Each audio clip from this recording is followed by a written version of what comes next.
ഡെസ്റ്റിനേഷനിലേക്ക് പോകുമ്പോ വേറൊരു സർപ്രൈസ് ആണ് എത്തിയിട്ടുണ്ട്. അത് നോക്കാം എന്താണ് വേറൊരു സർപ്രൈസ്. അയ്യോ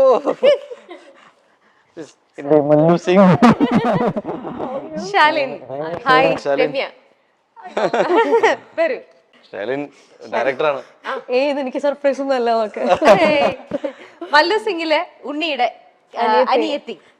അതെ, ആ ഒരു ഐഡന്റിറ്റി ഞാൻ ഇതുവരെ പുറത്തേക്ക് ഇറങ്ങിയിട്ടില്ല. ഇപ്പോഴും അനിയത്തിയായിട്ട് അവിടെ നിർത്തിയേക്കാണല്ലേ. ആ ഒരു അന്നത്തെ ആ ഒരു ഇതും ഉണ്ണിയുടെ കൂടെ വർക്ക് ചെയ്ത ആ ഒരു മൊമെന്റ്സ് ഒന്ന് ഷെയർ ചെയ്യോ ശാലിൻ? തീർച്ചയായിട്ടും. കമ്പാരിറ്റീവ്ലി വളരെ ബിഗിനിങ് ആയിട്ടുള്ള ഒരു ഇനീഷ്യൽ സ്റ്റേജിലായിരുന്നല്ലോ മല്ലു സിംഗ് ചെയ്യുന്നത്. എനിക്ക് ആക്ച്വലി പേഴ്സണലി ഗ്രോത്ത് കാണുമ്പോൾ പുറത്തുനിന്ന് വാച്ച് ചെയ്യുമ്പം അന്ന് ഇറ്റ് വാസ് വെരി ഡിഫറെന്റ്. ഇന്ന് എനിക്ക് ചിന്തിക്കാൻ പോലും പറ്റുന്നില്ല ആ ആളാണോ ഇങ്ങനെ മാറിയത്. As a person also you evolved എന്നൊക്കെ പറയാം. ആ രീതിയിൽ മനസ്സിലാവുന്നില്ല എന്തൊക്കെ സംഭവിച്ചെന്ന്. Now you are like successful producer, you own a company, you are giving so many hits and wow. ഞാൻ നോക്കുമ്പോ അന്നും ഏജിങ് എന്ന് പറഞ്ഞ സംഭവം ഉണ്ടല്ലോ, നമുക്കൊക്കെ feel you are still the same, looking much prettier. I am happy that അന്ന് അഭിനയിക്കാൻ വന്നപ്പോ mamma was there with you, right? അപ്പോ പിന്നെ സഡൻലി ഒരു ദിവസം പുള്ളിക്കാരത്തി മെസ്സേജ് അയച്ചു, ചേട്ടാ ഒരു പടം direct and what was it, a short film? Yes, that was a short film, but you remember that? I remember, yeah. That's so sweet. Appo personally I mean even I am very happy for you. First of all ingane vannadil nanni. Second is that see male driven industry alle I feel so, which is a fact. Appo adile oru to come up as an actress and then evolve into a director. I did my first feature film, Chitra. I'll call you. ചെയ്തു കഴിഞ്ഞു. Trailer ഇൻഷാല്ലാ പെരുന്നാൾ release ചെയ്യും. അപ്പോൾ ഇതൊക്കെ നിസ്സാര കാര്യങ്ങളല്ല. So wish you all the very best for that. Thank you. Okay, അത് എന്തിനെ ബേസ് ചെയ്തിട്ടുള്ള ഫീച്ചർ ഫിലിം? അത് It's a movie, it's an offbeat movie. Family actor എന്നാണ് പേര്. പ്രശാന്ത് അലക്സാണ്ടർ അങ്ങനെയൊക്കെ ഉള്ള ഒരു കാസ്റ്റ് വെച്ചിട്ടുള്ളതാണ്. Nice. Soon shall release. അപ്പോൾ പെരുന്നാളിനുണ്ടാവും. പെരുന്നാൾ റിലീസ് ചെയ്യണം എന്നാണ്, ട്രെയിലർ റിലീസ് ചെയ്യണമെന്നാണ്. OTT ഫിലിമാ. ഞാൻ എന്തായാലും വിളിക്കാം. അപ്പൊ എന്തുകൊണ്ട് ആ സിനിമയിൽ ഉണ്ണീനെ കാസ്റ്റ് ചെയ്യാനായിട്ട് ആ ഒരു ഇല്ല അല്ല പറഞ്ഞേ ഇല്ല. എന്താ വെച്ചാല് എനിക്ക് അറിയാവുന്ന, ഞങ്ങൾ അങ്ങനെ വലിയ ക്ലോസ് ആയിട്ടുള്ള ആൾക്കാരൊന്നും അല്ല. മല്ലു സിംഗ് ചെയ്ത് കഴിഞ്ഞിട്ട് പിന്നെ ഒരു ഈവെന്റിന് കണ്ടു, അതിനുശേഷം കണ്ടിട്ടില്ല. അപ്പൊ ഞാൻ പറയുന്നുണ്ട്, എന്നെ വിളിച്ചിട്ട് പ്രത്യേകിച്ച് പുള്ളിക്കൊന്നും ഉണ്ടാവാൻ പോകുന്നില്ല. There is no surprise, there's nothing gonna happen. Our no Mallu Singh, okay Mallu Singh എന്ന് പറഞ്ഞിട്ട് വേണമെങ്കിൽ ഓക്കെ സത്തിങ് ഒരു ഇനീഷ്യൽ സ്റ്റേജിൽ ഉണ്ടായിട്ടുള്ള ഒരു സംഭവം. അപ്പൊ എനിക്കിപ്പോഴും ഓർമ്മയുണ്ട്, നമ്മൾ ഫോട്ടോഷൂട്ടിനാണ് ആദ്യം കാണുന്നത് മല്ലു സിംഗിന്റെ. ഞാന് വൈശാഖേട്ടൻ ഇങ്ങനെ ഇപ്പൊ മല്ലു സിംഗിന്റെ സീക്വൻസ് നടന്നുകൊണ്ടിരിക്കുകയായിരുന്നു. എനിക്ക് ഞാൻ അന്നൊക്കെ ഇന്നും ഐ ടോക്ക് എ ലോട്ട്. എൻ്റെ പേഴ്സണൽ സ്പേസിലൊക്കെ ഭയങ്കര സംസാരിക്കും. പക്ഷേ കുറേയൊക്കെ മാറ്റങ്ങൾ വന്ന പോലെ അങ്ങനെ മാറ്റങ്ങൾ സംഭവിച്ചിട്ടുണ്ട്. അന്ന് വാട്ട് ഹാപ്പൻ ഇസ് ദാറ്റ് ഞാനിങ്ങനെ സംസാരിച്ചപ്പോൾ എന്നോട് ഇവർ പറഞ്ഞു, ഈ ഹരി എന്ന കഥാപാത്രത്തിൽ നിന്ന് ഹരീന്ദറിലേക്ക് മാറുമ്പോൾ കുറച്ച് physically you should be much bigger എന്നൊക്കെ ആയിട്ട്. അപ്പം ഞാൻ അവിടെ ഒരു പഞ്ചാബി ചേട്ടനുമായിട്ട് ഡെയിലി വൈകിട്ട് പോയിട്ട് ജിമ്മൊക്കെ ചെയ്യും, ഞാൻ കം. സോ ഇങ്ങനെ പറഞ്ഞു. So I was much in to like fitness ഇങ്ങനെയൊക്കെ ആയിട്ട്.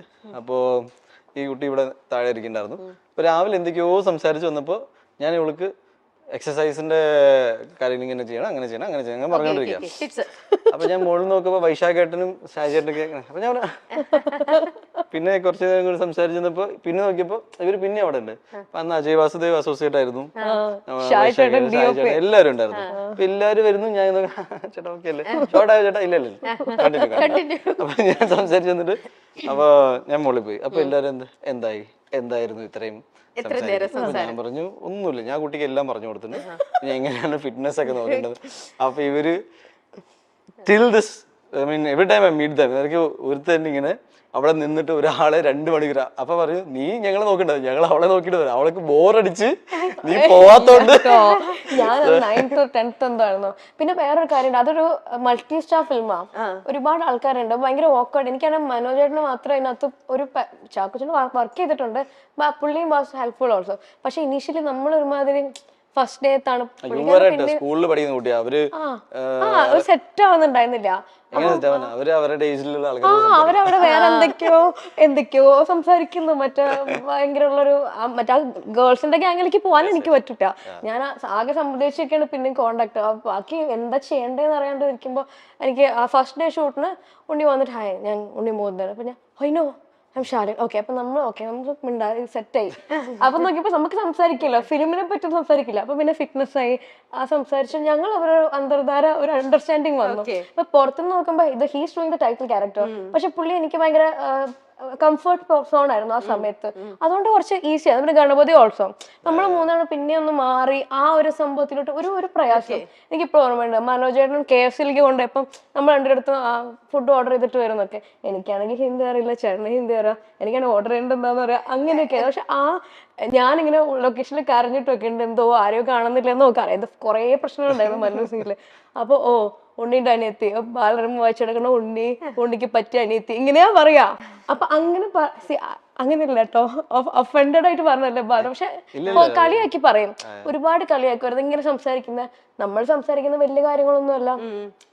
ഞാൻ ഈ പറയുന്ന ഈ ഒരു സംഭവം ഈ മല്ലൂസിംഗ് ഷൂട്ടിലേ ഉള്ളൂ, അത് കഴിഞ്ഞ് that's it, cut it over.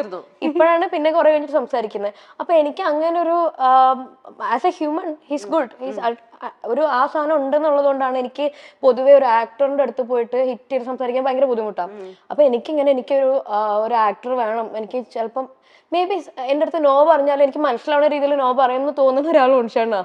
അതിനെ വിളിച്ചാൽ ഇങ്ങനെ ഒരു പരിപാടി. അപ്പൊ പുള്ളിക്ക് ജെന്യുവൻ റീസൺ ഉണ്ടായിരുന്നു, എന്തോ വേറെ ഹെയർ സെറ്റപ്പ് എന്തോ ആയിരുന്നു. And I fell good.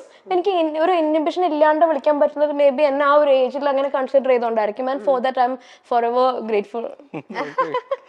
വലിയ speech. Relax, I mean it's all fine. അപ്പൊ ശാലിൻ ഇനിയിപ്പോ ജസ്റ്റ് ഫീച്ചർ ഫിലിം ഇപ്പൊ ചെയ്തു, അപ്പൊ ഇനി ടെക്നിക്കൽ സൈഡിൽ നിൽക്കാനാണോ കൂടുതലും, അതോ ഇൻടു ഈ ആക്ടിങ് ഫ്രണ്ടിലേക്ക് വരാനാണോ? തമിഴാണ് ചെയ്യുന്നത്. ഇപ്പം റീസെന്റ് ഒരു ഫിലിം റിലീസ് ആയത്, അത്യാവശ്യം നല്ല രീതിയിൽ പോയി. തമിഴിലായിരിക്കും കമ്പറ്റും, മലയാളത്തിൽ അഭിനയിക്കാനൊന്നും വിളിക്കുന്നില്ല. അതുകൊണ്ട് ഡയറക്ഷനും പരിപാടിയൊക്കെ ആയിട്ട് ഇവിടുന്ന് പുറത്തേക്ക് പറ്റില്ല. So just like that. ഉണ്ണിമുകുന്ദന്റെ ഹിറ്റ് ചിത്രമാണ് മല്ലു സിംഗ്. ഒരു നായകനല്ല, ഒന്നിലേറെ നായകന്മാരും നായികമാരും ഉണ്ടായിരുന്ന ചിത്രമായിരുന്നു മല്ലു സിംഗ്. മല്ലു സിംഗിലെ ഓരോ താരങ്ങളെയും ഇന്നും പ്രേക്ഷകർക്ക് ഇഷ്ടമാണ്. കുഞ്ചാക്കോ ബോബനും ഉണ്ണിമുകുന്ദനും മനോജ് കെ ജയനും എല്ലാം നല്ല വേഷങ്ങളിൽ എത്തിയ ഒരു സിനിമയായിരുന്നു അത്. ഇതിൽ നായക വേഷങ്ങളിൽ എത്തിയത് ഉണ്ണിമുകുന്ദനും കുഞ്ചാക്കോ ബോബനുമായിരുന്നു. ഉണ്ണിമുകുന്ദന്റെ ഒരു മാസ് പടം എന്ന് വേണമെങ്കിൽ നമുക്ക് മല്ലു സിംഗിനെ പറയാം. കാരണം ഉണ്ണിമുകുന്ദന്റെ ഒരു ഇനിഷ്യൽ സ്റ്റേജിൽ അദ്ദേഹത്തെ ഒരുപാട് സഹായിച്ച ഒരു ചിത്രം തന്നെയാണ് മല്ലു സിംഗ്. ഒന്നിലേറെ നായികമാർ ഉണ്ട് എന്ന് പറയുന്നതും മല്ലു സിംഗിന്റെ ഒരു പ്രത്യേകത തന്നെയായിരുന്നു. 3-4 നായികമാരായിരുന്നു മല്ലു സിംഗിൽ ഉണ്ടായിരുന്നത്. മീര നന്ദൻ, സമൃദ്ധ സുനിൽ ഉൾപ്പെടെയുള്ളവർ ഉണ്ണിമുകുന്ദന്റെ സഹോദരിമാരായിട്ടാണ് വേഷമിട്ടത്. സമൃദ്ധ സുനിൽ ഉണ്ണിമുകുന്ദന്റെ നായികയായി എത്തിയപ്പോൾ കുഞ്ചാക്കോ ബോബന്റെ സഹോദരിയായിട്ടാണ് സമൃദ്ധ സുനിൽ ഈ സിനിമയിൽ ഉള്ളത്. ഒന്നിലേറെ നായികമാർ. ഏറ്റവും ചെറിയ കുട്ടിയായിട്ടാണ് ശാലിൻ സോയ സിനിമയിൽ അഭിനയിച്ചത്. ഇപ്പോൾ ആ ഷൂട്ടിംഗ് ലൊക്കേഷനെ പറ്റി പറയുകയാണ് ശാലിൻ സോയ. അന്ന് താൻ വളരെ ചെറിയ കുട്ടിയായിരുന്നു, പഠിക്കുന്ന സമയമായിരുന്നുവെന്നും അപ്പോൾ ലൊക്കേഷനിൽ ആരും കൂട്ടില്ലായിരുന്നു എന്നും ആകെ സംസാരിച്ച് ഒരു കംഫർട്ടബിൾ ആയിരുന്നത് ഉണ്ണിമുകുന്ദനായിരുന്നു. എന്നാൽ ഉണ്ണിമുകുന്ദൻ സിനിമയിലെ നായകനായിരുന്നു എന്നും ശാലിൻ പറയുന്നുണ്ട്. അതിലെ ഗേൾസ് ടീമിനോടൊന്നും തനിക്ക് ഒരു കൂട്ടുമില്ലായിരുന്നു. കാരണം അവരൊന്നും തന്നെ അടുപ്പിക്കാറില്ലായിരുന്നു. വലിയ വലിയ കാര്യങ്ങളാണ് അവരൊക്കെ ചർച്ച ചെയ്തത്, സിനിമയും മറ്റുമൊക്കെ. തനിക്ക് അതിനെപ്പറ്റി ഒന്നും അറിയാത്തത് കൊണ്ട് തന്നെ ആ സമയത്ത് തനിക്ക് കൂട്ടുകാരൊന്നുമില്ലായിരുന്നു. എന്നാൽ ആ സമയത്ത് സിനിമയെ പറ്റി അല്ലാതെ കുറെ കാര്യങ്ങൾ ആരോഗ്യപറ്റി, ഫിറ്റ്നസിനെ പറ്റിയും ഒക്കെ പറഞ്ഞത് ഉണ്ണിമുകുന്ദനാണെന്നും ശാലിൻ സോയ പറയുന്നു. ഒരു ഇന്റർവ്യൂവിൽ ശാലിൻ ഉണ്ണിമുകുന്ദന് ഒരു ഗംഭീര സർപ്രൈസ് നൽകുന്നുണ്ട്.